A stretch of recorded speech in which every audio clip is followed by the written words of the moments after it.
Ok. Buenas noches, hermanitos. Le damos bienvenidas nuevamente a la clase de Biblia dirigida por Manuel Pablo. El día de hoy se va a hacer, ¿no? La clase introductoria del Evangelio según San Juan.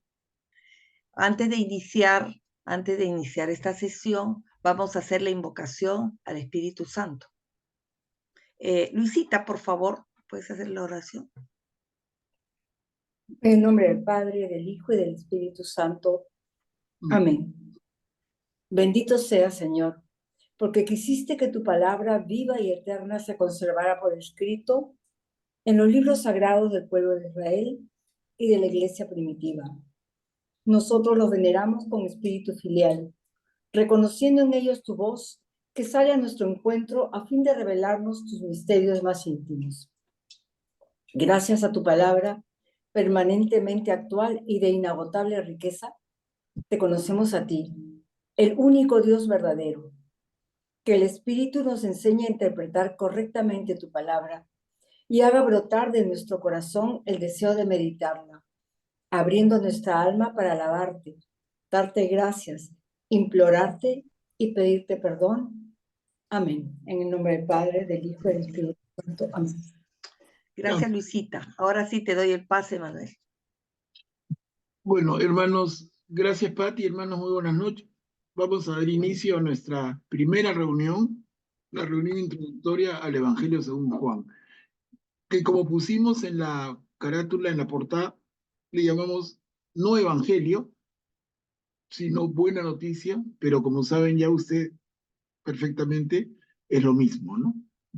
Entonces, hablar de la buena noticia según Juan o hablar de Evangelio según Juan es exactamente lo mismo. Pero quizá valga la pena poner la palabrita adicional, la buena noticia, pero explica mucho más. Porque Juan nos va a dar una buena noticia. La buena noticia. ¿Y cuál es la buena noticia que nos trae Juan? La buena noticia es Jesús. Es Dios hecho hombre. Entonces vamos a hacer una sesión introductoria y como siempre hacemos, en las introducciones no leemos el texto bíblico, sino vemos algunas diapositivas y conversamos un poco en términos más libres. Pero sí, de todas maneras, a partir del próximo martes, empezamos a leer el texto perícopa por perícopa desde el capítulo 1. Eso es, de todas maneras, es la base del método de nuestro estudio, ¿no? Como ya lo hemos dicho y ustedes mismos son testigos, no pretendemos en estas reuniones vender gato por liebre, que uno se dé de orador y explique muchas cosas. No, la idea es reunirnos, leer juntos la Biblia y entenderla juntos, hasta donde el Espíritu Santo nos ayude, de poquito en poquito, ¿no? Eso es siempre la idea. Entonces, empezamos con esta primera diapositiva. Y decimos que el Evangelio según Juan, conocido como el cuarto Evangelio, difiere considerablemente de los tres primeros, tanto en su forma literaria como por su contenido. Y vamos a ir viendo eso con cierto detalle. Desde ya quedan invitados a participar, simplemente hacen un gesto, una señal, y Patti va a administrar repartir la palabra para que todos participen en la medida en que necesiten y aporten. Bueno, hablando del Evangelio según Juan, podemos decir con toda certeza que la tradición cristiana atribuye a este Evangelio al apóstol Juan, a, a quien identifica como el discípulo que Jesús amaba. Y para eso acá ponemos 4 referencias. En el propio Evangelio según Juan, en el 13:23, el 19:26, el 23 y el 21 del 7 al 20. Pero además hay varios indicios en este mismo Evangelio que corroboran esta atribución. En la foto de esta diapositiva tenemos una figura que simboliza a Jesús y un joven que apoya su cabeza sobre el pecho de Jesús. Y ese joven es Juan, el discípulo más joven de los 12. De los 12 apóstoles tenemos una coincidencia de todos los estudios de que Juan era el más jovencito. Y aquí Juan apoyando su cabeza en el pecho de Jesús. Hablando del Evangelio entonces, podemos decir que la redacción final del libro sería el resultado de una larga elaboración en la que intervinieron los discípulos del apóstol Juan en Éfeso. Miren esto, ¿no?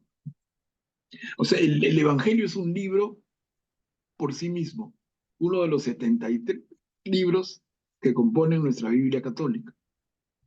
Y en la redacción final de este libro, habrían, digo en condicional, porque no hay ninguna certeza finalmente que diga o desmienta esto, pero es una suposición muy fuerte, que en la redacción final del Evangelio de San Juan habrían participado los discípulos de Juan, y en particular en Éfeso. Si miran su mapa, la vamos a ver en un minutito, Éfeso, una ciudad, vamos a verla en un segundo en un mapa.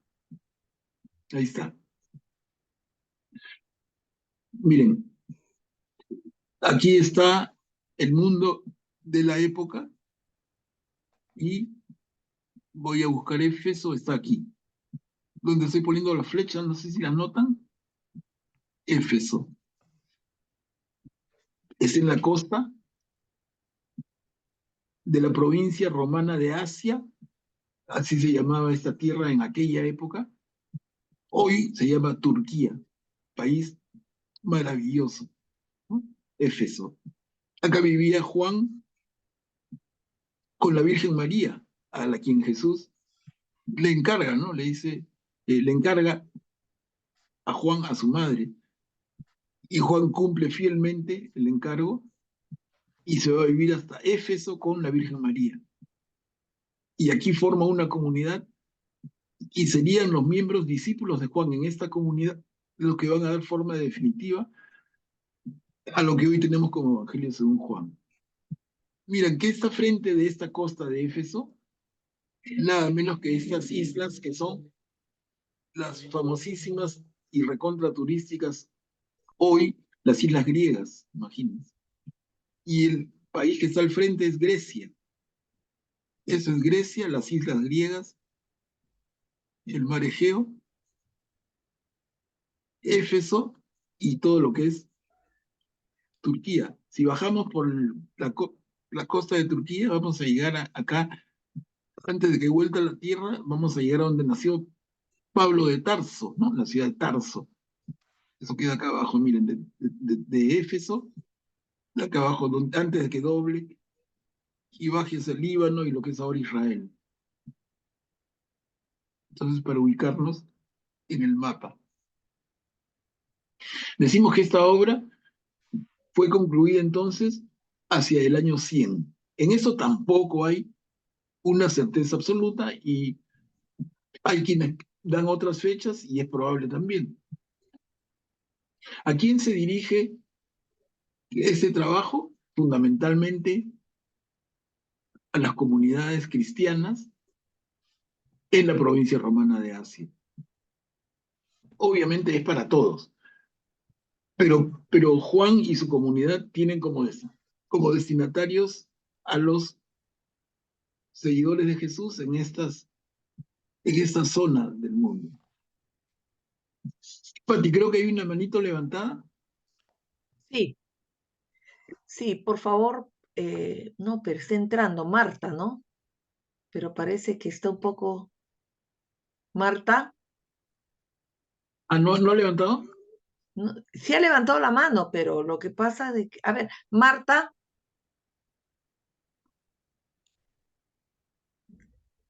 parece que hay problema en su internet. Sí, hay problema. Ya. Ahorita se ha salido, hay que esperar un poquito. Bueno, entonces, perdón, hay Manuel alguien. Pablo, bueno, Sí, Guillermo, sí, la manito para que Pati dé la Sí, orden. por favor, sí, porque si no no se ve Guillermo. Ya, puedes hablar, Guillermo. no quería saludarlos y que me disculpen la tardanza. Vengo de visitar a un amigo enfermo, por eso me he tardado. Disculpen. No hay problema. Disculpado. No, no hay participación. Hoy estamos no, estamos medio mal. Bueno, y pensé que era una participación sobre lo que estamos explicando. Entonces hablamos de a quién se dirige Juan, desde dónde. Ahora, este Juan es Juan el que fue discípulo de Jesús, el discípulo amado de Jesús, el que se va con María, la lleva a vivir a su casa y establecen residencia en Éfeso. Éfeso era la capital de la provincia de Asia. Estamos viendo ahí, le señalaba con la flecha, dónde queda, ¿no? Queda en el extremo occidental de la actual Turquía, o el extremo occidental de la provincia de Asia. Es una zona de paraíso. Si ustedes van ahora y se paran a donde se supone que vivía Juan con la Virgen y miran el panorama, miran el espectáculo, es un paisaje maravilloso, maravilloso sitio, ¿no? ¿Puedo hacerte una preguntita? Tarso, por ejemplo, que tú decías, este es un mapa antiguo, ¿no es cierto? Este es el mapa antiguo, Tarso ¿no? estaba por donde está, Tarso ese es Turquía ahora. ¿También Tarso es Turquía? claro, Ahora, actualmente. ese mapa es un mapa antiguo, pero Turquía es un tremendo país que va desde por aquí, mira, no sé si ven mi flecha, todo eso es Turquía ahora, y entras, o sea, 3 continentes tiene, Ah, ya. es enorme, y es un país maravilloso, maravilloso. Hay cristianos que tienen los medios y que les gusta voy a ir a la Tierra Santa, entonces vayan a Turquía, hermanos. Acá trajinó Pablo, acá vivió María, acá vivió Juan, acá nació Pablo. Turquía es una zona, además que bellísimo de visitar, todos los climas, todas las geografías, es una maravilla. Lo que pasa es que por esos problemas que han habido en la historia, toda esa zona es musulmana ahora, ¿no? Increíble, lo que fue la cuna del cristianismo es ahora una zona musulmana 100%. ¿No? Errores, circunstancias, en fin.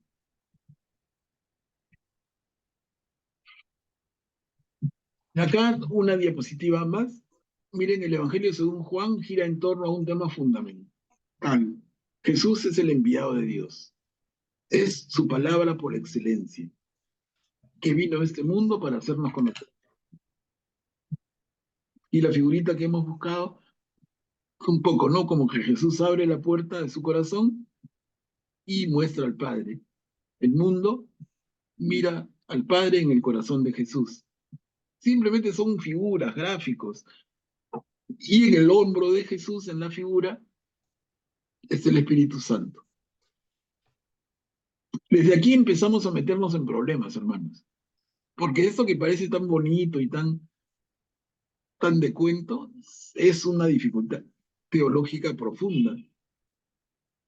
Porque decimos acá mismo, Jesús es el enviado de Dios. Jesús es la palabra de Dios por excelencia, que vino al mundo para hacernos conocer al Padre. Esto entonces encaja perfectamente en la idea de que Jesús es el Hijo de Dios. Pero ¿qué pasa si decimos luego Jesús es Dios? Se nos hace un alboroto en la cabeza. Porque esto encaja con la idea de Jesús, Hijo de Dios. Entonces, el Dios envía a su Hijo, Jesús enviado por Dios, Jesús, palabra de Dios, que viene al mundo para hacernos conocer al Padre. ¿No? Pero entonces, el problema viene cuando decimos Jesús es Eso es cierto, totalmente cierto. Pero además añadimos, Jesús es Dios. ¿Cómo? Total, ¿quién es Jesús? ¿Es el Hijo de Dios o es Dios? Y la respuesta es ambos, es ambos. Y alguien me dice, pero no entiendo. Y yo le digo, hermanito, hermanita, ese es el misterio de la Santísima Trinidad, que no lo podemos comprender. Simplemente los que tenemos fe lo aceptamos como un dogma. Dios es a la vez Padre, Hijo y Espíritu Santo. A la vez, no son tres dioses, es uno, que a la vez es Padre, Hijo y Espíritu.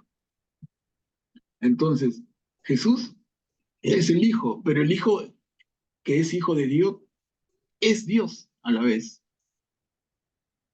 Les digo, complicadísimo de entender por la mente racional, pero para los cristianos es un tema de fe y así lo aceptamos.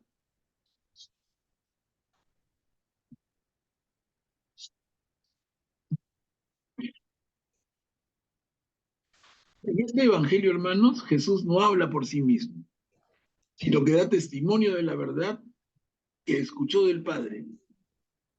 Y aquí podemos ver el capítulo 3, versículos del 11 al 13 y capítulo 3, versículos del 31 al 34.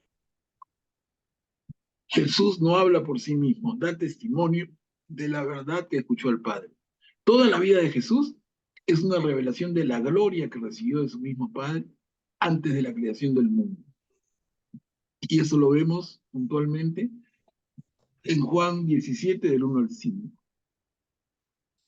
Entonces vamos viendo en esta primera introducción cómo hay tanto de carga teológica en Juan. Con más insistencia que otros evangelistas, Juan acentúa la oposición entre Jesús, la luz, el camino, la verdad y la vida, y los que se niegan a creer en él, designados habitualmente con el nombre genérico de los judíos. Esto es interesante que reparemos, hermanos, porque vamos a ver en el texto del Evangelio, a cada rato, Juan hace mención a los judíos, de manera muy general, pero no es que se refiere realmente a la gran nación judía, sino a estos sacerdotes, a esta casta sacerdotal que se niega a creer en Jesús como la luz, el camino, la verdad y la vida, que se niega a aceptar a Jesús como hijo de Dios. Entonces, Juan va a acentuar, como ponemos en esta diapositiva, esta oposición entre Jesús y los judíos. Pero como ya hemos hablado en reuniones anteriores y hablando de otros evangelios, generalizar con la bolsa como un solo saco los judíos es injusto, ¿no? Porque en el pueblo judío había tantísima gente buena y tantos que seguían a Jesús.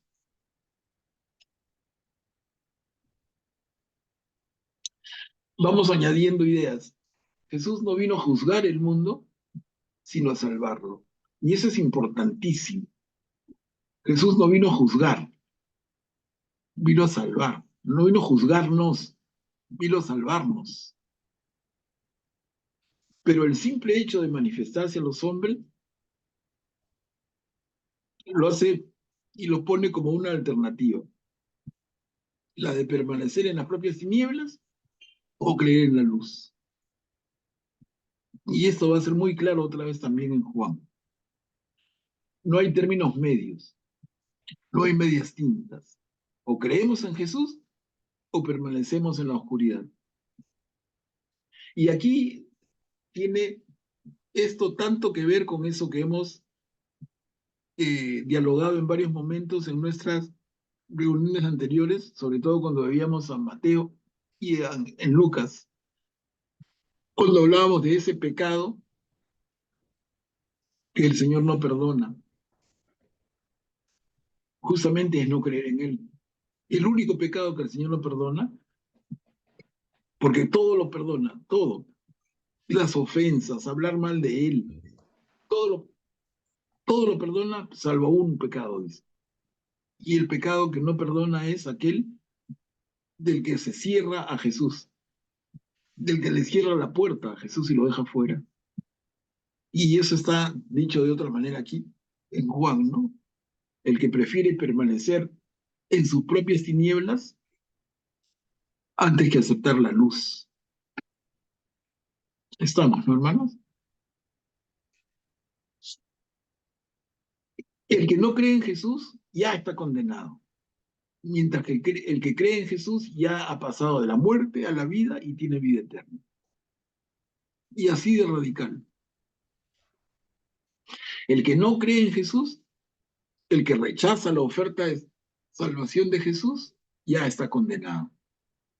Y es entonces, como decíamos, el pecado que el Señor no perdona. Mientras que el que cree en Él ya ha pasado de la muerte a la vida. Ya está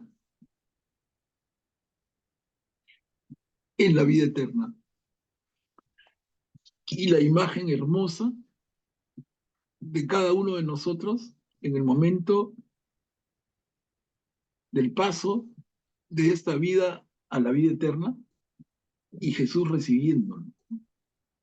Y por eso vale decir cuando alguien fallece físicamente en la tierra, ¿no? Se ha fundido en un abrazo eterno con Jesús. Y esa figura lo simboliza perfectamente. Miren, a diferencia de los evangelios sinópticos, que hemos visto con detalle, Marcos, Mateo y Lucas, y que mencionan una sola subida de Jesús a Jerusalén, este evangelio, el de Juan, habla de 3 Pascuas celebradas en la ciudad santa. Habla de 3 subidas de Jesús a Jerusalén. Aunque hay una pequeña diferencia, pequeña gran diferencia, ¿no? En la estructura del evangelio, cuando vemos a Mateo, a Marcos, a Lucas, hemos visto cómo los 3 tienen como un derrotero, que es Jesús en Galilea, luego Jesús de camino a Jerusalén y luego Jesús en Jerusalén en esa última semana de su vida terrena. Juan no. En el Evangelio según Juan vamos a un Jesús que va y viene de Jerusalén. Y se registran tres subidas de Jerusalén, perdón, 3 subidas de Jesús a Jerusalén.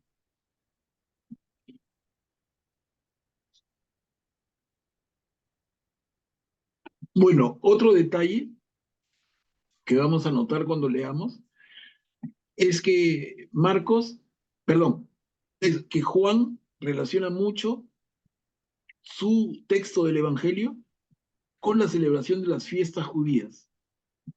Y en esta diapositiva, aunque la letra no debe ayudarles nada, ¿no? Está muy chiquita, pero están las 7 fiestas judías, alrededor de las cuales Juan va a formular su evangelio. Yo les ofrezco, y Pati, si me olvido, no creo, pero si no me jalan la oreja, para enviarles un formato, en formato mucho más grande, para que lo puedan tener, el que quiera lo puede imprimir. Esto mismo, ¿no? Que no sea una cosa que pasa. Entonces se los envío en el WhatsApp.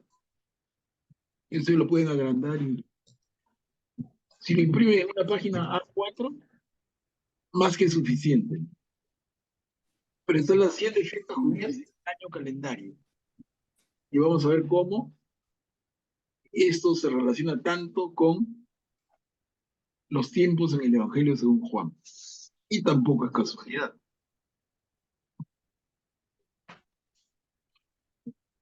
Otro detalle que diferencia a Juan es que las parábolas del reino en los evangelios sinópticos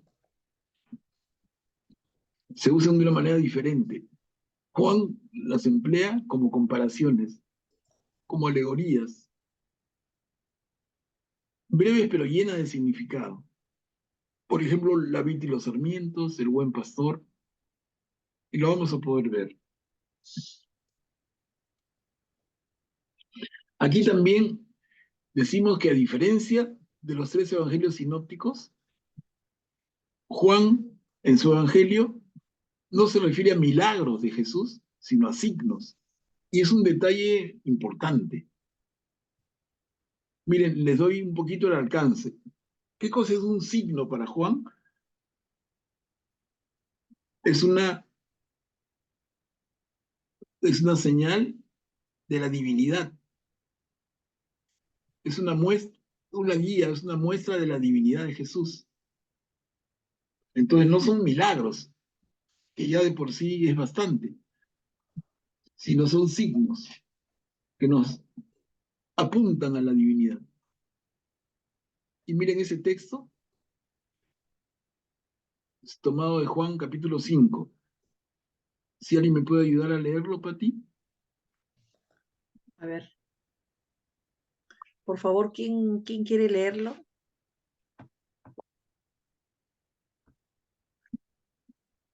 ¿Quién se anima? Yo leo. Ya, Ya. ok. A ver, por favor. A diferencia de los sinópticos, este evangelio no se refiere a milagros de Jesús, sino a signos. Si, si yo, si yo doy testimonio de mí mismo, mi testimonio no valdría, pero hay otro que da testimonio de mí, y yo sé que ese testimonio es verdadero. Ustedes mismos mandaron preguntar a Juan, el Bautista, y él ha dado testimonio de la verdad. Pero el testimonio que yo tengo es mayor que el de Juan. Son las obras que el Padre me encargó llevar a cabo. Estas obras que yo realizo atestiguan que mi Padre me ha enviado. Gracias, Beatriz. Miren, hermanos, Manuel, por si sí, acaso hay una manito levantada de Graciano. pero vamos a comentar lo que le digo Beatriz y le damos la palabra, ¿no? Miren, Perfecto. entonces, Juan mismo explica esto de signo. Dice, ¿no? Estos signos, estas obras atestiguan que mi Padre me ha enviado. O sea, ¿qué pasa? Que en esa época, como ahora, hay que tener testigos para las cosas. Y en la cultura judía bastaban con 2 testigos que dieran su testimonio independiente el uno del otro, y si coincidían, era prueba. En este caso, Jesús dice, mis testigos son 2. Por un lado, Juan el Bautista, pero por otro lado, uno que es mayor que Juan, que es mi Padre, dice Jesús. Y son las obras del Padre y las obras que el Padre me encargó llevar a cabo. Estas obras que yo realizo atestiguan que mi Padre me ha enviado. Entonces Juan está explicando lo que para él son signos a diferencia de milagros. Porque esos milagros que yo realizo, si quieres, los hago como signo, como señal de quien me envía. No sé si soy claro. Los milagros que realizo los hago fundamentalmente, claro, de paso, ayudo al sordo que escucha, ayudo al ciego que recupera la vista, ayudo a la mujer que se le detiene la hemorragia, etc. Pero esos milagros, esas obras que realizo son señales de que mi Padre me ha enviado. Es el sentido que Juan le va a dar a lo que entre comillas conocíamos como milagros y que ahora llamamos signos. Sí, Pati, una Ya. manera. Graciano, por favor, activa tu micro. Ya. Gracias, buenas noches. En realidad yo quería leer cuando pediste que alguien lea y yo no sé cómo bajar la mano nuevamente. Disculpen. Está bien, está bien, No hay problema. está bien. No, entonces vamos, supongo yo que estamos siendo claros. Mira, en el Evangelio según Juan se emplean diversos símbolos para referirse a la persona de Jesús y a los bienes que él brinda a los hombres, en especial el agua y el pan, que le sirven para hacer una verdadera catequesis sacramental. El agua, el bautismo, el vino, la Eucaristía, junto con el pan, ¿no? La Eucaristía. Y tenemos el otro elemento que vamos a ver, que es cuando Jesús muerto en la cruz le clavan la lanza y cae agua y sangre. Bautismo y Eucaristía.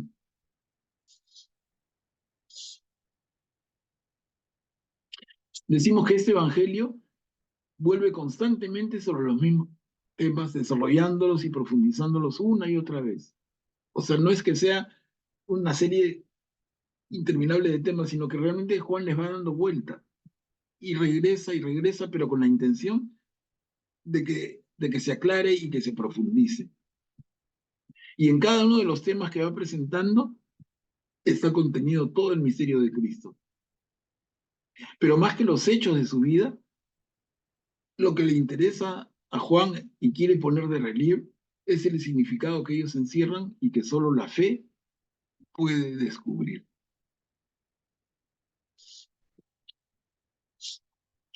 Y desde esa perspectiva, el Evangelio según Juan interpreta las obras y amplía los discursos de Jesús como fruto de una larga y profunda contemplación. O sea, si lo comparamos con los sinópticos, los relatos son reducidos al mínimo y más bien los discursos son mucho más amplios, ¿no? Ahí hay otra diferencia entre Juan y los sinópticos, ¿no? Relatos más breves, discursos mucho más extensos. El objetivo fundamental de Juan y su evangelio es conducirnos a la vida eterna, que consiste en conocer al único Dios verdadero y su enviado Jesucristo, como dice en el capítulo 17, versículo 3. Y bueno, y decíamos, en nuestra iglesia se conoce al Evangelio según Juan como el Evangelio espiritual. Imagínense, el Evangelio espiritual. Y por eso entonces la imagen de Juan se asocia con un águila, porque el águila vuela tan alto y mira todo desde las alturas de su vuelo. Y esa es la perspectiva que la iglesia ve en Juan, ¿no? Como que vuela, el espíritu vuela, como empieza la Biblia, en el libro del Génesis, el espíritu de Dios aletea sobre las aguas. Juan el evangelio espiritual y a Juan se le asocia con el águila. Recordemos esto, es bien interesante, ¿no? La figura de Marcos, ¿con quién se asocia? ¿Quién se acuerda? ¿Se acuerdan? A Marcos se le asocia con una León, creo. A Marcos se le asocia con un león, a Mateo con un hombre, a Lucas con un toro y a Juan con el águila. Y cada uno con un significado particular. Y es por la forma en que cada uno empieza el evangelio, incluso, ¿no?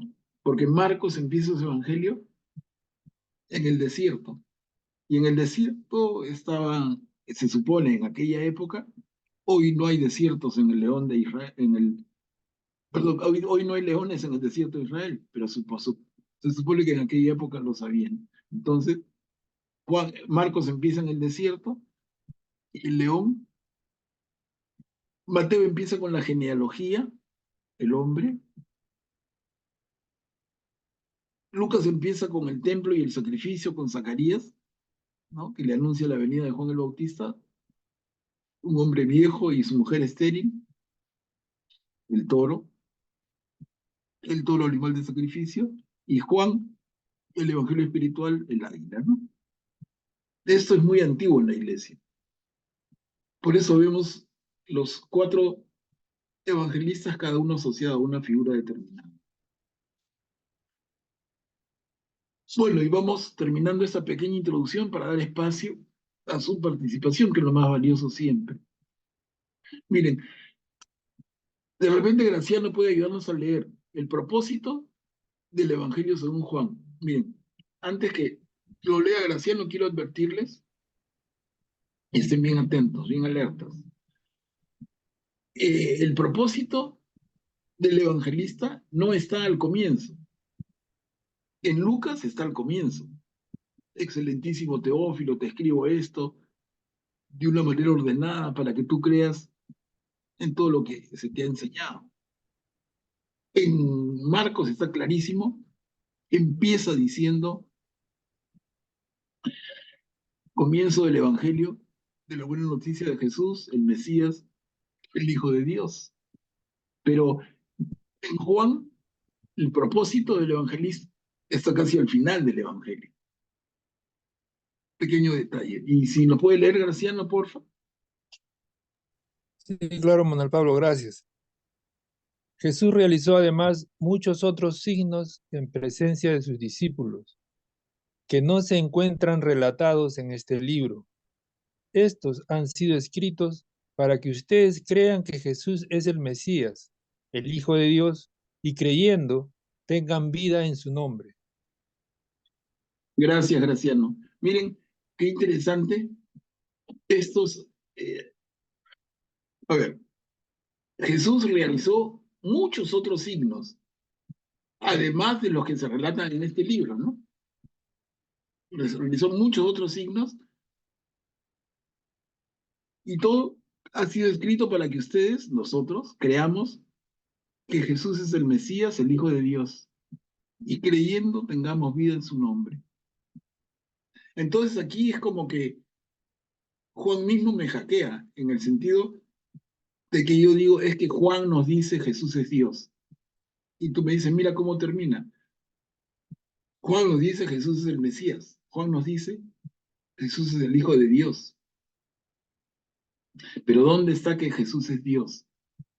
Vamos a ir leyendo el Evangelio y van a ver cómo está tan claro. Como dijo Augusto en una anterior reunión, los otros evangelistas también deslizan esta idea, pero en Juan es mucho más claro. Es mucho más. Y esto no es solamente casualidad, sino que es el evangelio más maduro de los cuatro, ¿no? Entonces, ¿qué propósito tiene Juan para escribir este evangelio? Para presentarnos estos signos y creamos en Jesús y a través de él que tengamos vida. Vida en mayúscula, vida eterna.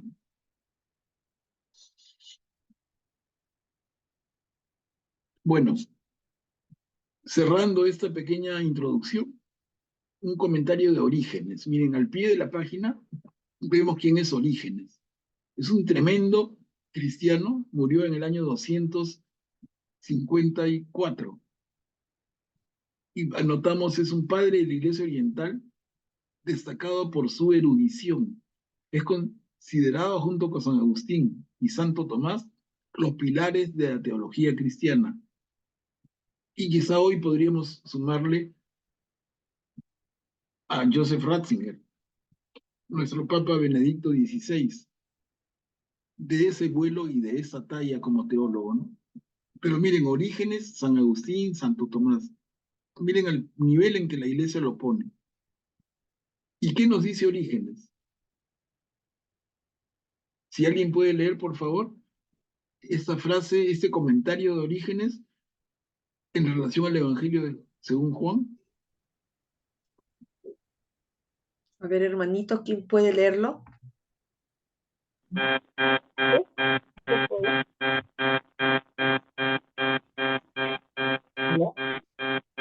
Aquí hay un sonido. A ver, Carmela, por favor. Nos atrevemos a decir que la flor de las escrituras son los evangelios. Está comprado. Y la flor de No se escucha con ese ruido. Hay un ruido, disculpa, hay un ruido. Ya, ahora sí. aquí no. Está muy cerca, bueno. No, acá no hay nadie, está en silencio. Pues nos atrevemos, ¿ahora me escuchan? Sí, pues continúa, Carmela. Nos atrevemos a decir que la flor de las escrituras son los evangelios. y la flor de los evangelios es el de Juan.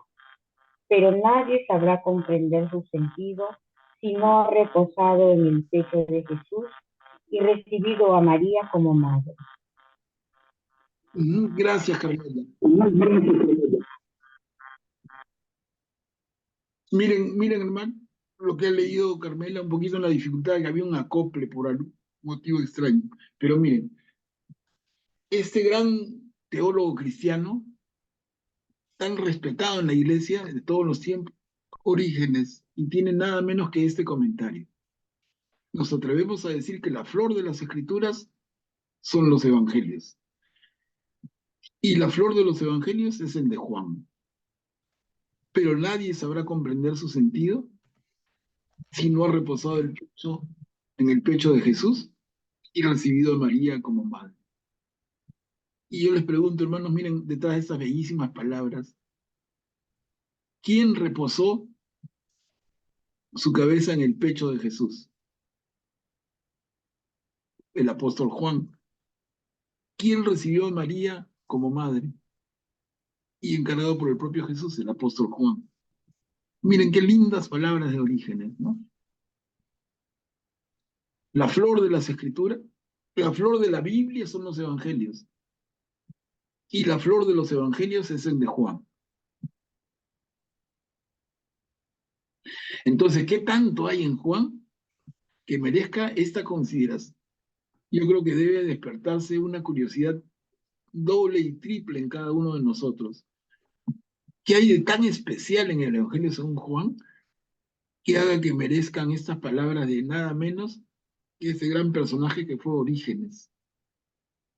Ese gran santo de la iglesia que no es considerado santo solamente por un motivo, y ya hemos comentado antes, ¿no? Que él se castró para no verse sometido a la tentación. Y la iglesia, al no estar completo su cuerpo, nunca lo pudo considerar santo, pero tenía todos los méritos largos. Orígenes, no decimos nunca San Orígenes. Pero miren qué... Sí, Pati. Graciano ha levantado la manito. Activa tu micro, Graciano. Gracias. Yo quisiera hacer una consulta a Manuel Pablo. La segunda parte del comentario de Orígenes dice, pero nadie sabrá comprender sus sentidos si no ha reposado en el pecho de Jesús y recibió a María como madre. O sea, eso alude claramente a Juan, ¿verdad? Pero entonces, ¿qué significa? ¿O qué significaría? Ahí está mi duda. Que solamente Juan podría entender o comprender el sentido de este evangelio, al decir que nadie sabrá comprender su sentido si es que no es el mismo Juan, ¿no? Claro. O sea, ahí yo tengo esa duda. Claro. Más bien, me atrevería yo a interpretar esto como que si nadie tiene la fe, ¿no? Suficiente para entender lo que Juan ha escrito, es decir, se necesita fe para entender completamente lo que Juan ha escrito. No sé si estoy en lo correcto, a ver si me ayudas, Manuel Pablo, gracias. Pero empezaste bien. Mira, nadie podrá comprender su sentido. El sentido, su sentido, ¿qué sentido? El sentido del Evangelio. El sentido de la buena noticia. O sea, nadie sabrá comprender el sentido de la buena noticia, el acontecimiento de Jesucristo, como Juan. Porque es Juan el que reposó su cabeza en el pecho de Jesús y recibió a María como madre, ¿no? Entonces, un poco, no nos confundamos. Lo que quiere de manera muy poética Orígenes es decirnos, nadie como Juan para explicarnos a Jesús. Eso sería un poco el resumen. Nadie como Juan, claro, nadie como Juan para comprender a Jesús y ayudarlos a comprender el sentido de su vida, de su entrega, de su mensaje.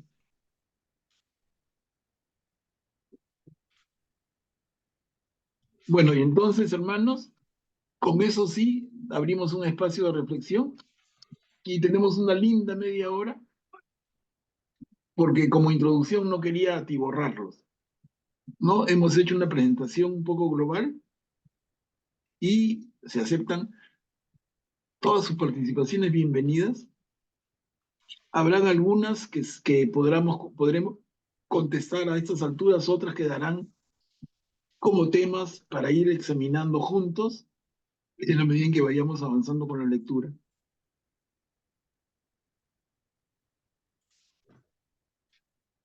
A ver, hermanitos, ¿alguien va a hacer alguna pregunta? O comentario, en fin, expectativa.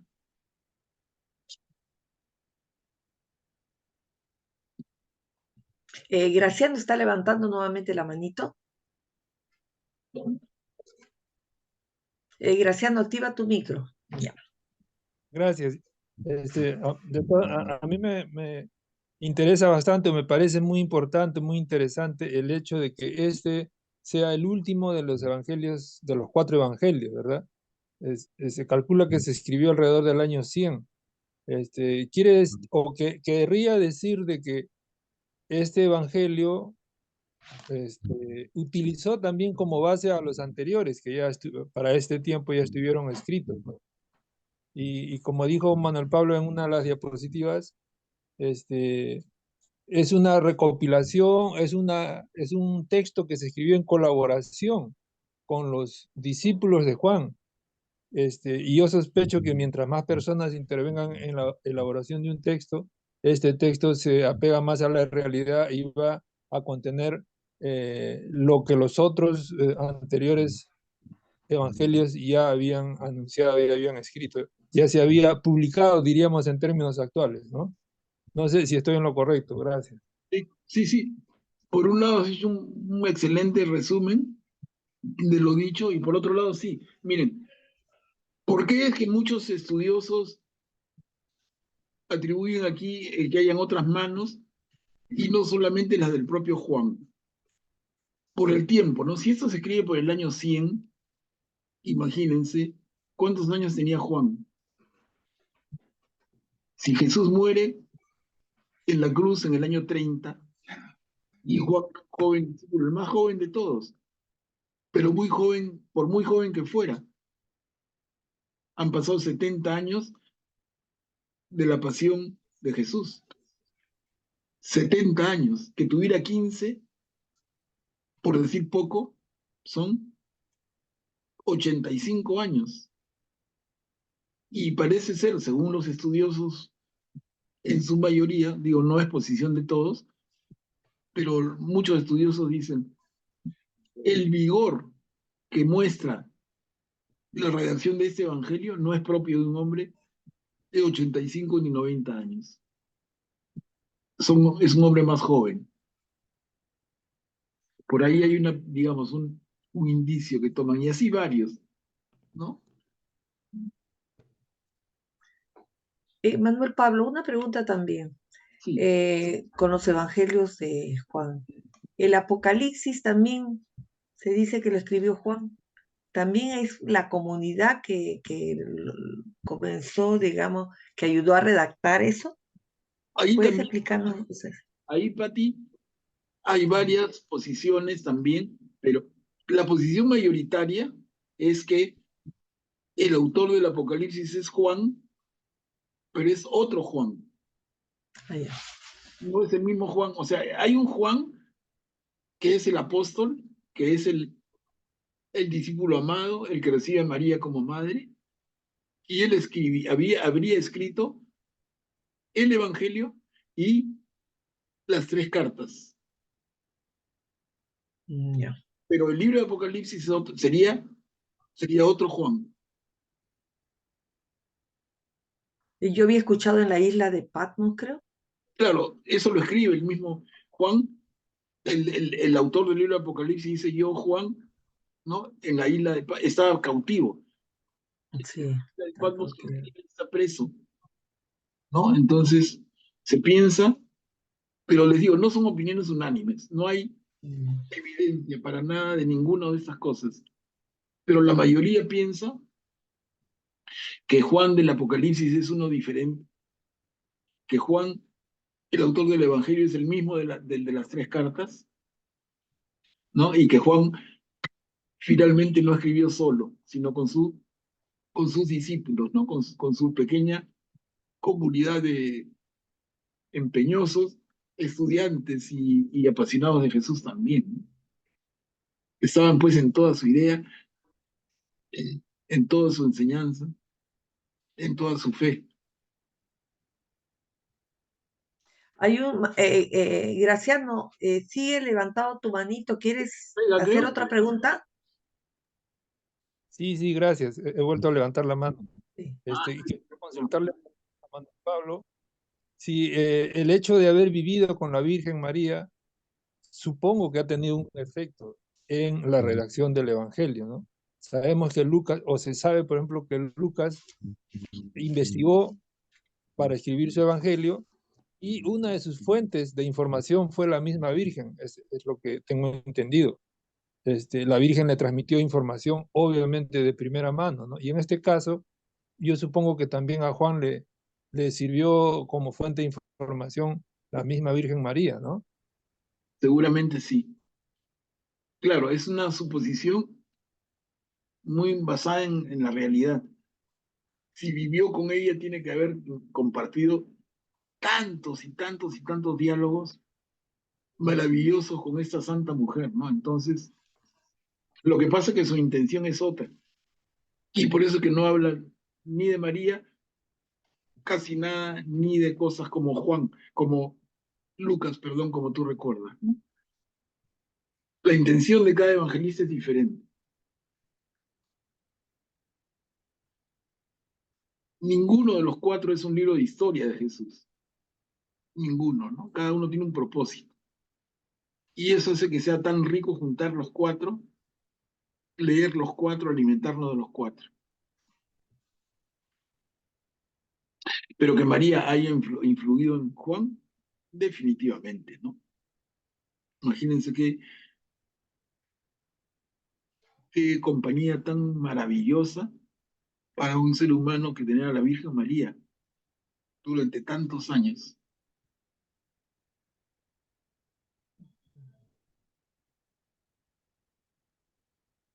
A ver, hermanito, ¿quién quiere hacer preguntas?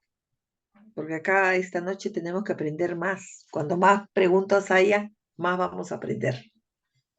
Aquí yo digo preguntas o comentarios o reflexión o dudas, lo que quieran. A partir de la próxima ya entramos a leer el propio texto.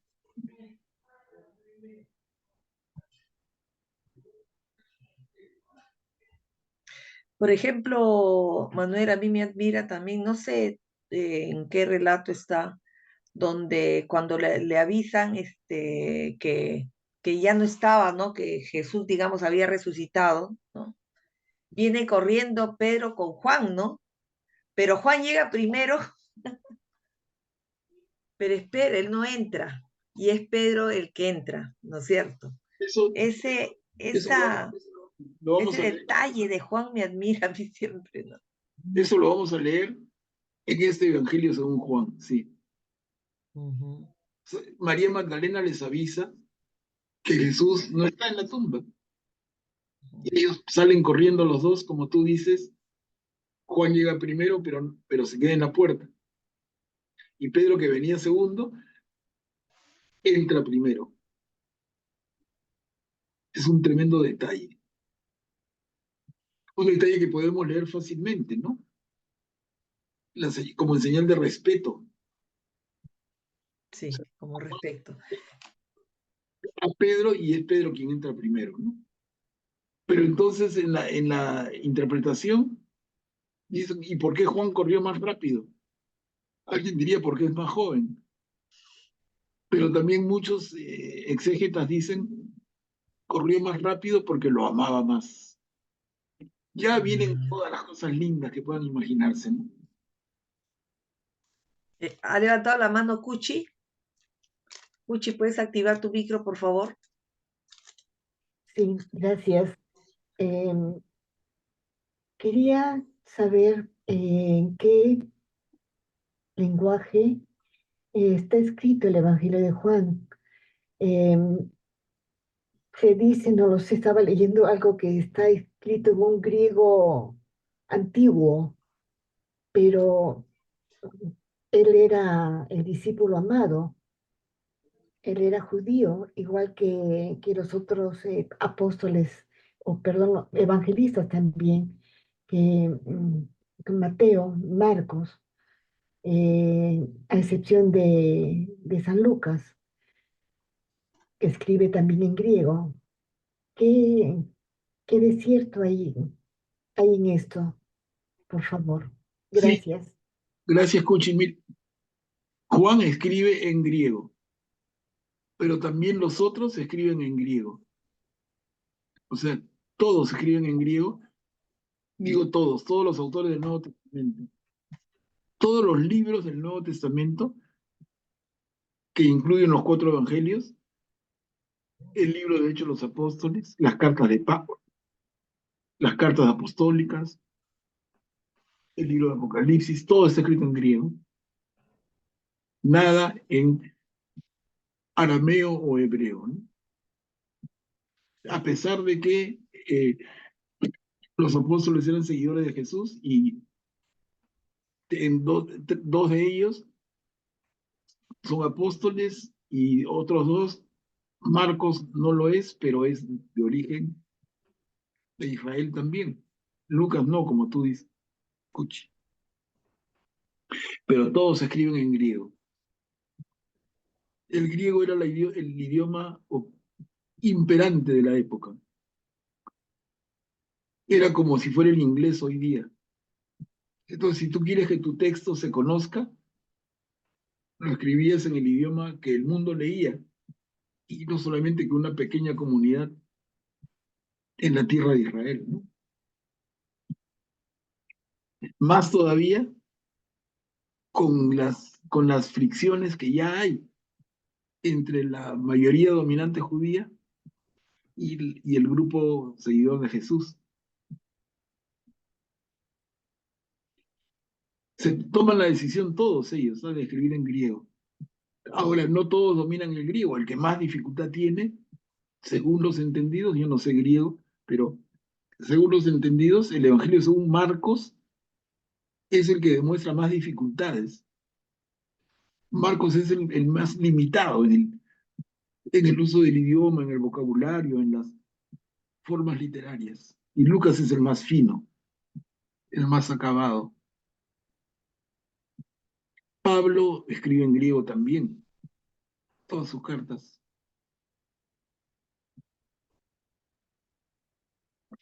Y Manuel Pablo, otra cosa también que a mí me ha llamado, que creo que tú hablaste, ¿no? ¿Por qué se expresa así los judíos? ¿Por qué utiliza esa expresión? En otros evangelios, de los otros evangelistas, dicen fariseos, ¿no? Pero él lo expresa Sí, los judíos. los ¿Por qué medios razón? es peligroso. Bueno, él tenía esa forma y se respeta, pero de verdad que es peligrosa, porque, sobre todo creo yo, porque nos puede llevar a una conclusión injusta, ¿no? De que ellos, los judíos, genéricamente actúan así y piensan así, cuando realmente sabemos que los judíos, en términos de Juan, representan a los dirigentes judíos, los dirigentes religiosos, los que tenían intereses particulares a quienes Jesús afectaba, sobre todo los sacerdotes del templo, ¿no? Pero esa generalización ha seguido por siglos, tanto que por siglos mucha gente cristiana en el mundo rechazaba a los judíos como haber sido los asesinos de Jesús, ¿no? Cosa que ya se superó absolutamente hoy. Ya muy pocos piensan eso, cada vez menos, porque no es cierto, ¿no? Pero todavía hay un poco de rechazo de ciertas personas con los judíos. Ahora con la guerra de Gaza, yo escucho unos comentarios fuertes cuando hablan de algunas personas, ¿no? Cuando se expresan de Israel con los palestinos. Claro, y como que también al revés, como que también hay gente como que si Israel es el pueblo elegido por Dios, entonces también hay confusión por ahí. Sí.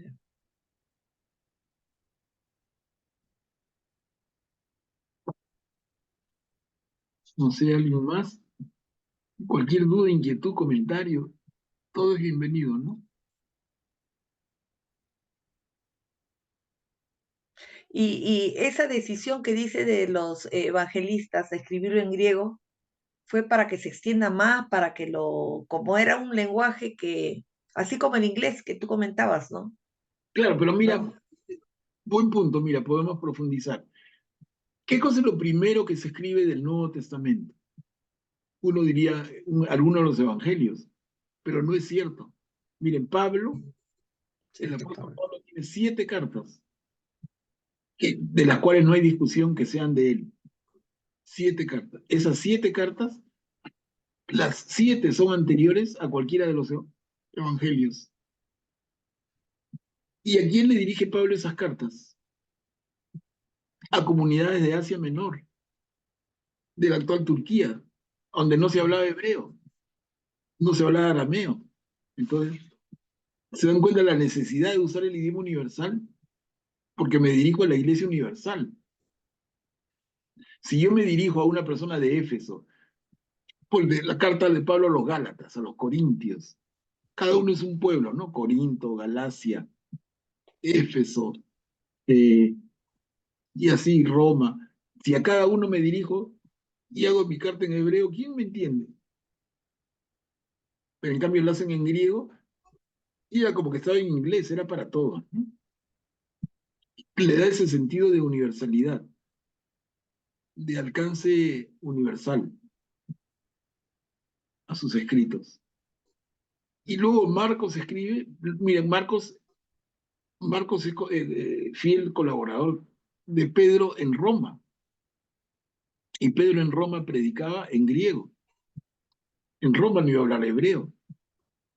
Y entonces Marcos escribe su evangelio en griego, pero con tremendas dificultades, bien limitadito su griego, bien básico, ¿no? Como decir, como nosotros nos reímos de un gringo hablando castellano, ¿no? Y se habla como apache, ¿no? Yo querer, pasa, ¿no? Yo querer comprar helado. Entonces anda y hablar, ¿no? Entonces, algo así era Marcos, o sea, su esfuerzo por escribir en griego es un poco básico, pero perfecto, a la vez iluminado. Iluminado, pero limitado, ¿no? Y así tenemos el Nuevo Testamento, todo se escribe, absolutamente todo se escribe en griego. Este mapita que estamos viendo explica un poco ello, ¿no? Porque tenemos que, por acá, miren, a ver si ven mi flecha, acá abajito está la tierra de Israel, que es un pedacito del mundo de la época. Y el mensaje de Jesús va a todo el mundo de la época, incluso en Egipto. ¿Y en qué idioma se dirigían a todos? En griego, en griego. Hubiera escrito en hebreo, no lo leían, sino muy pocos.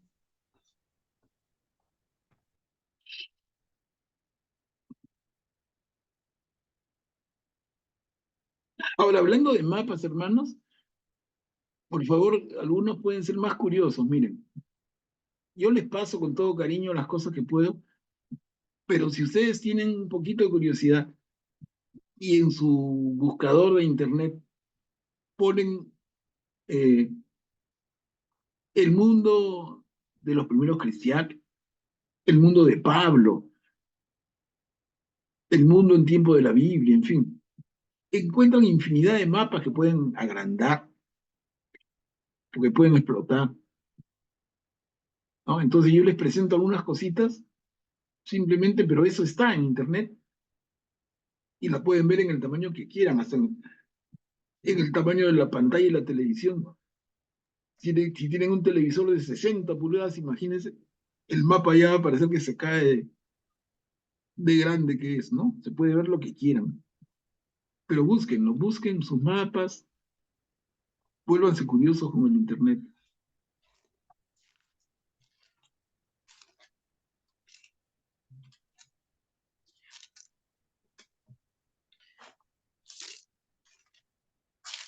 Este, Manuel, también otra cosa, cuando en la primera parte creo que es el prólogo, ¿no? Del Evangelio de Juan, que es hermoso la primera parte, ¿no? Cuando, de verdad, acá, a ver, cuando dice, en el principio existía la palabra estaba junto a Dios y la palabra era Dios. Siempre me he preguntado eso de cómo habría desarrollado todo ese tiempo, porque en el año 100 aproximadamente se hizo este evangelio, ¿no? Para poder tener ese símbolo de, o sea, es el decir que la palabra y ese era Dios, entonces, hasta donde inclusive los musulmanes creo que emplean eso, de decir que Jesús es la palabra. ¿Es verdad eso o no? Es verdad que Jesús No, era... o sea, yo he escuchado, claro, o sea, cuando habla, en el principio existía la palabra estaba junto a Dios y la palabra era Dios. Entonces, acá Jesús es la palabra. Lo que tenemos que entender claramente es que la palabra es Jesús, ¿no? Ya. Ujú. Y la palabra es la que crea el mundo. O sea, si regresamos en el tiempo, cuando vemos la creación en el libro de Génesis, capítulo primero, al principio todo era un caos, y el Señor, Dios Padre, con su palabra, creó todo lo que existe, con su palabra. Y está tan claro como que dice, y Dios dijo, hágase la luz, y la luz se hizo. Y Dios dijo, sepárense las aguas de la tierra firme, y se separaron. Y Dios dijo, su palabra es creadora. Por eso cuando Jesús está en medio del lago, en la tormenta, y los apóstoles asustados, Señor, defiéndenos, ayúdanos, nos ahogamos, Jesús se para y dice, quietos, ¿no? Silencio, quédate quieto, y el mar se calma. Con su palabra, así como Dios creó el mundo, con su palabra Jesús calmó la tormenta. Jesús con su palabra, Dios con su palabra. Entonces, ¿quién es la palabra de Dios? Y lo interpretamos inmediatamente, es Jesús. Como tú has dicho, y lo vamos a ver el próximo martes, porque ahí comenzamos la lectura, primer capítulo, primer versículo. Empieza exactamente como tú has dicho. En el principio era la palabra, y la palabra estaba junto a Dios, y la palabra era Dios. Lo podemos volver a leer y decir, en el principio era Jesús, y Jesús estaba junto a Dios, y Jesús era Dios. Pucha, y te agarras la cabeza y dices, no entiendo. Hermanito, acuérdate del famoso gigantesco misterio de la Santísima Trinidad. Dios es uno en tres personas. Entonces, el Hijo de Dios es Dios. El Espíritu de Dios es Dios. Es Dios, es uno. Es el misterio de Dios uno y trino. Tremendo misterio de nuestra fe, ¿no?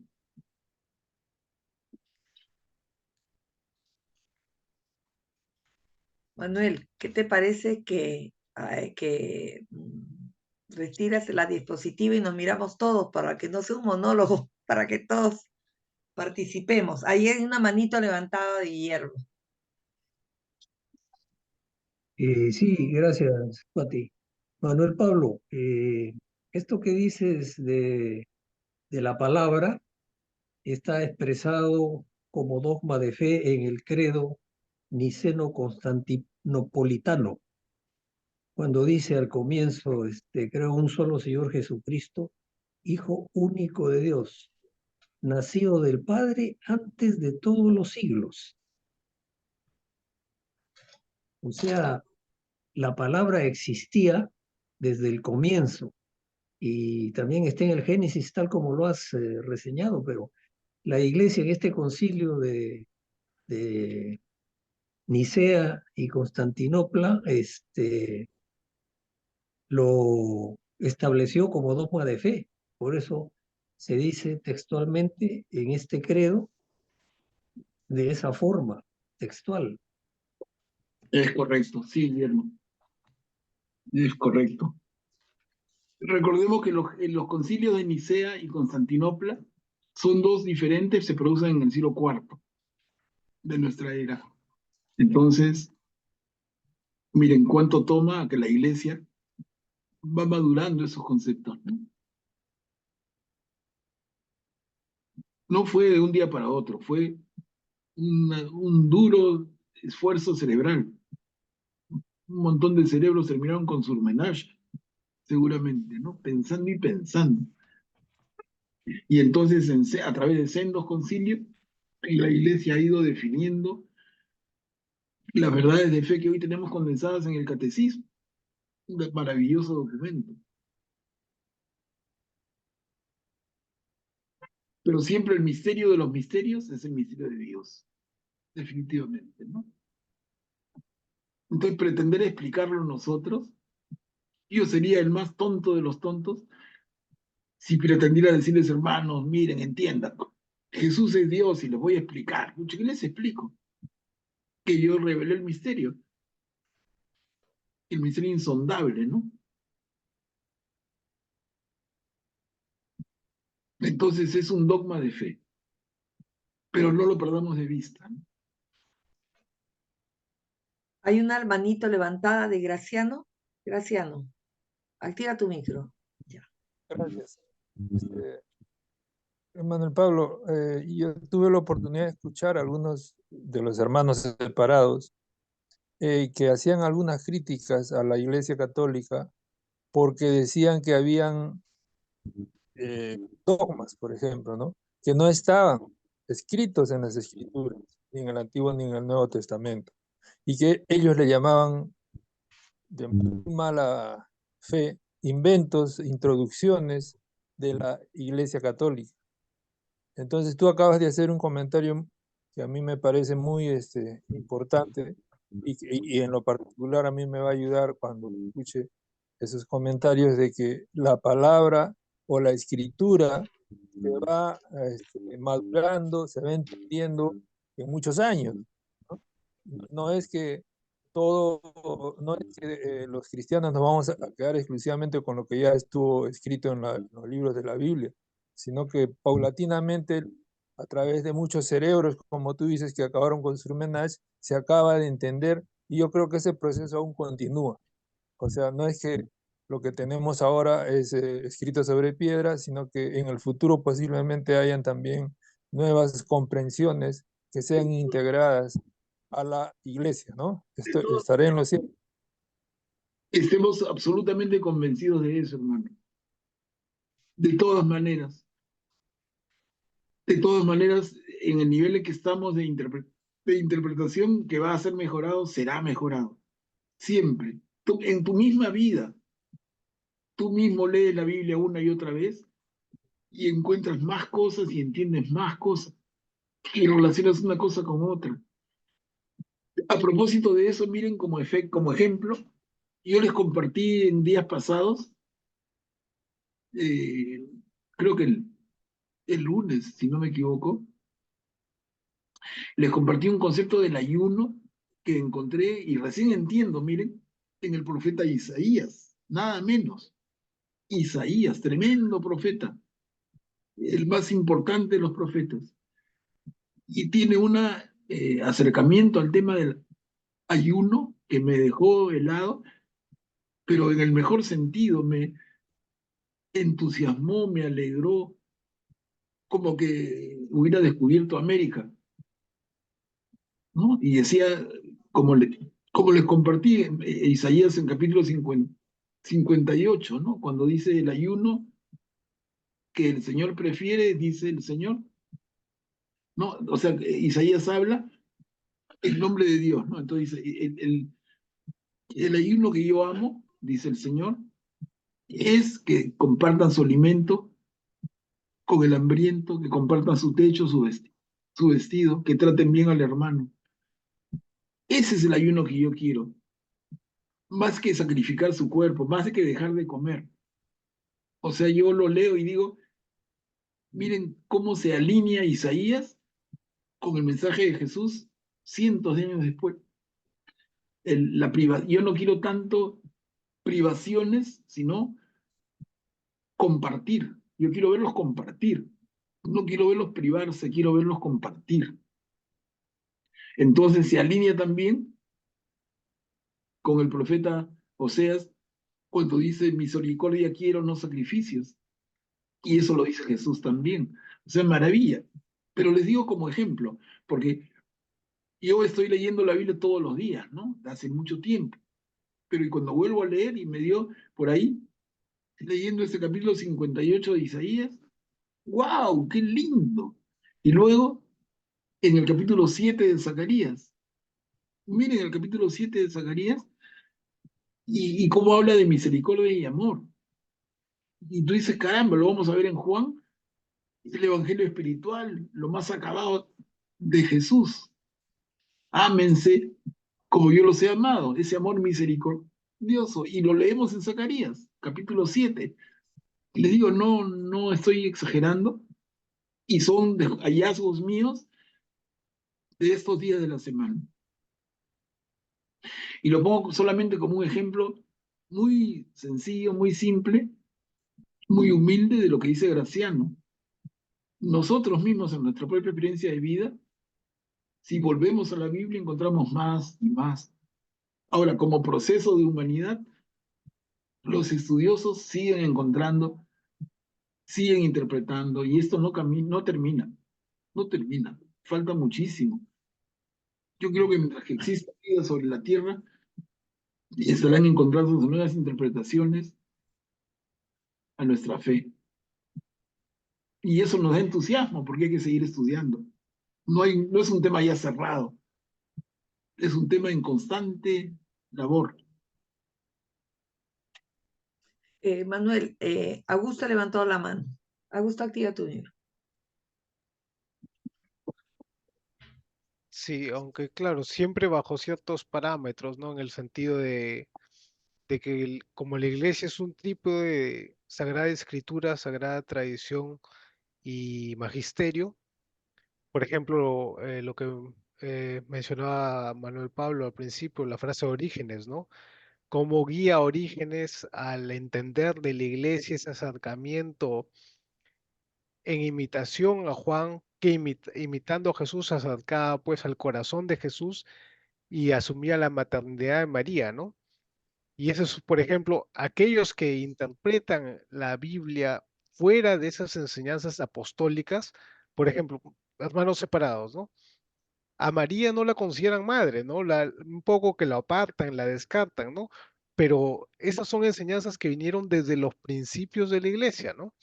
Y se ven reflejadas ya no solo en la Biblia, sino en la tradición apostólica. Entonces, siempre es necesario ir bajo la guía de la tradición apostólica y del magisterio, sobre todo, que es el que determina eh, cómo ir acomodando nuestra visión y acercándola más a la idea original que tuvieron los apóstoles, los primeros cristianos al transmitir el mensaje, ¿no? A tratar de acercarnos a ese mensaje original a lo más posible, porque a veces podemos caer en errores de dar nuestra propia interpretación del siglo XXI y sacar conclusiones un poco apartadas del mensaje original que quiso transmitir Jesús en su momento, ¿no? Por eso es necesario la guía de la iglesia. Perfectamente dicho, ¿no? Y creo que en eso debemos estar bien firmes todos. La Biblia, en el marco de la tradición y siempre con el magisterio al costado, que es la última palabra en la interpretación. Pero recordemos que la Biblia no nace sola.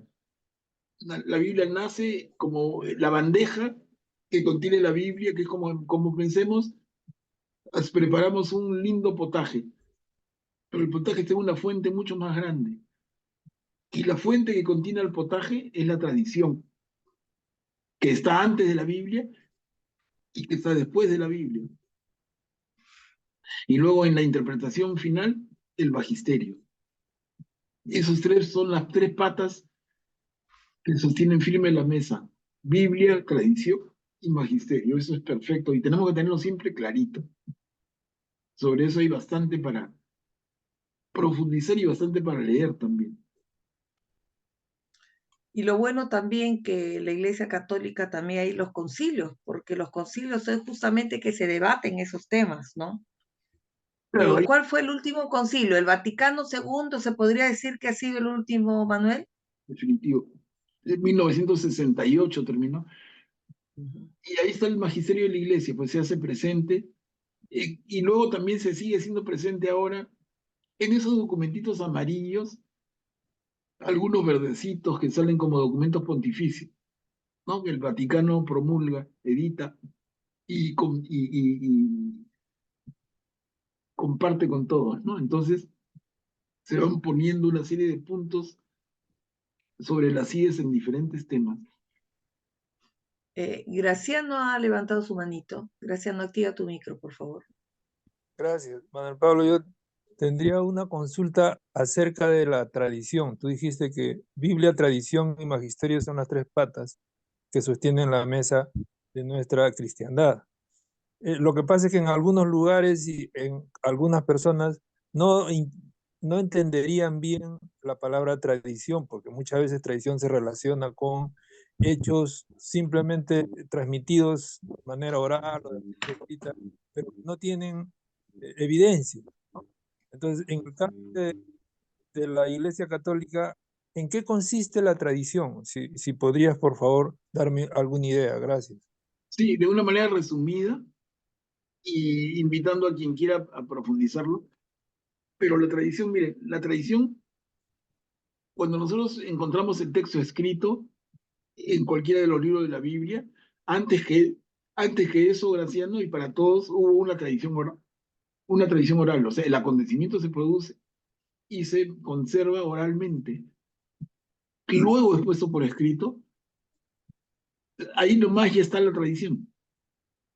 El paso entre que el acontecimiento se produce y el ponerlo por escrito implica en algunos casos algunas décadas y en otros algunos siglos de, de temporalidad. Ahí está la tradición. Y luego se escribe, pero la tradición sigue interpretándolo. Y cuando hay dificultades, la opinión final es la del magisterio de la iglesia. Entonces, por eso es que decimos son tres patas.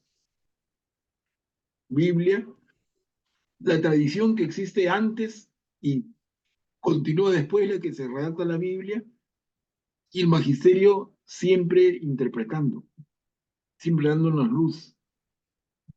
Porque solamente Biblia, la pura Biblia, podría llevarlos a interpretaciones, como dijo Augusto muy bien, a interpretaciones disparatadas, ¿no? Peligrosas, heréticas. Pero si pensamos ya en que esto está soportado en la tradición de la iglesia y tenemos el soporte permanente del magisterio, ¿cómo nos perdemos? Ese es el punto. Salvo que seamos flojos, ociosos o malintencionados, ¿no? Pero si nosotros como buenos católicos nos recostamos en nuestra iglesia, tenemos un montón de soportes, bastantes. Manuel, ya estamos Bueno, sí, son 9:34, ¿no? estamos quedando Si no aquí hay ninguna otra participación, nos quedaríamos, ¿no? Acá. y vamos a quedarnos aquí. Y recordarles que el próximo martes entonces ya empezamos firme con la lectura del primer capítulo del Evangelio según Juan.